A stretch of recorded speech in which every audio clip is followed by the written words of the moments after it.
আমরা দুই হাত তুলে আমাদের ভারপ্রাপ্ত চেয়ারম্যান জনাব তারেক রহমান দেখিয়ে দিচ্ছি ছাত্রদল সম্পূর্ণরূপে প্রস্তুত রয়েছে।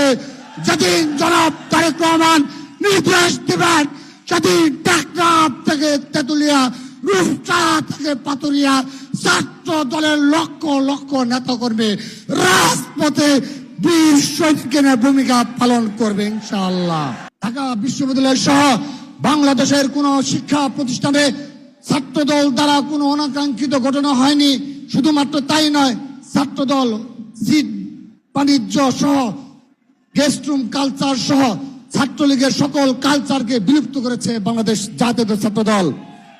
প্রিয় উপস্থিতি, জুলাই আগস্টের গণঅভ্যুত্থানে বেড়ে ওঠা ঐক্য আজকে বিনষ্ট হয়েছে। তার জন্য কারা দায়ী রয়েছে, আমি ছাত্র সমাজের প্রতি সেই দিকটি খেয়াল রাখার জন্য অনুরোধ জানাচ্ছি। প্রিয় উপস্থিতি, বাংলাদেশকে নিয়ে এখনো ষড়যন্ত্র শেষ হয়নি।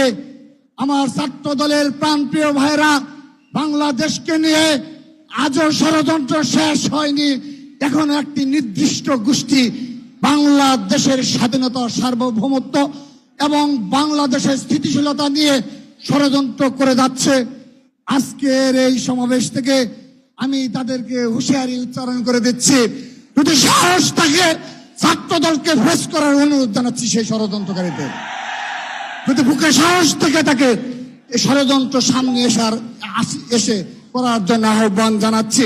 প্রিয় উপস্থিতি, আমরা আজকে আমাদের বিএনপির ভারপ্রাপ্ত চেয়ারম্যান, ছাত্র দলের সাংগঠনিক অভিভাবক জনাব তারেক রহমানকে একটি বিষয় আমরা নিশ্চিত করতে চাই, যদি এই বাংলাদেশে আবারও বিগত 15.5 বছর খুনি হাসিনার আমলে আমাদের উপর যে অত্যাচার, নির্যাতনের স্টিম রুল চালানো হয়েছে এবং এই জুলাই আগস্টের গণ অভ্যুত্থানেও ছাত্র দলের যেভাবে হাজার হাজার নেতাকর্মীদের গ্রেপ্তার করা হয়েছে, যদি আবারও বাংলাদেশে কোনো সে ধরনের পরিস্থিতি সৃষ্টি হয়, সেদিন কি ছাত্রদল প্রস্তুত রয়েছে?